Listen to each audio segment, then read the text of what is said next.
عثمان صاحب فرماتے ہیں بھائی میں ڈاکٹر ذاکر نائک کی طرح تمام مذاہب پہ اسلامک نالج حاصل کرنا چاہتا ہوں. میں نے F S C pre engineering کی ہے. کون سی یونیورسٹی ایسی ڈگری کرتی ہے؟ بھائی آپ نے انجینئرنگ کے بعد اسلامک نالج کیسے حاصل کیا، تھوڑا ایکسپلین کر دیں. ماشاءاللہ بھائی، یہ آج کی جو محفل ہے نا، یہ رسول اللہ صلی اللہ علیہ وسلم کی اولاد کے نام ہے، خصوصاً بالخصوص سیدنا حسین ابن علی علیہ السلام کے نام ہے. تو میں کوشش کرنا چاہتا ہوں کہ میں اس میں اپنی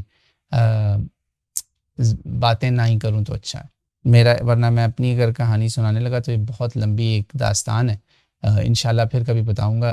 آپ جو دین کا نالج لینا چاہتے ہیں، مختصر میں آپ کو صرف اتنا بتاؤں گا، اپنی بات ایک سائڈ پہ رکھتا ہوں کہ آپ ضرور بالضرور، خصوصاً بالخصوص، یہ آپ کے لیے بہت اہم میں نصیحت کرنا چاہ رہا ہوں، کسی نہ کسی اسلامی ادارے میں جو بیسکس آف دین ہوتی ہیں نا، قرآن پاک ہے، ترجمہ ہے، حدیث ہے، فقہ ہے، ان کی جو بیسک نالج ہے نا، جو بیسک سورسز ہیں بکس کے، بیسک ان کے پرنسپلز ہیں، اصول ہیں، مبادی ہیں، sources of basic sources of knowledge, ان کو ضرور کسی نہ کسی جگہ کلاس کورس لے کے پڑھ لیں.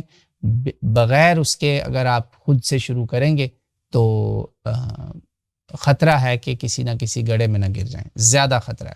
تو آپ بیسک نالج جو ہوتا ہے نا، جیسے آپ نے پری انجینئرنگ کی ہے، حالانکہ پری انجینئرنگ کرنے کے بعد بھی آپ کو انجینئرنگ کی ڈگری نہیں مل سکتی جب تک کہ آپ کسی یونیورسٹی میں داخلہ نہ لیں. اسی طرح بے شمار اسلامی ادارے ہیں جو قرآن اور سنت کی تعلیم دیتے ہیں، جہاں پر قرآن پاک پڑھایا بھی جاتا ہے، ترجمے سے تفسیر اور تفاسیر کے تعارف کرا دیے جاتے ہیں، اصول تفسیر بتا دیے جاتے ہیں، اصول فقہ بتا دیے جاتے ہیں، اصول حدیث پڑھا دیے جاتے ہیں. کم از کم یہ 3 چیزیں آپ پڑھ لیں، ان کی بیسک پرنسپلز، بیسک نالج لے لیں، پھر آپ بے شک خود پڑھیں آگے.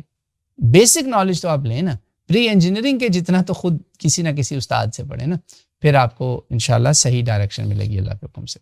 آگے چلتے ہیں جی. Any of the latest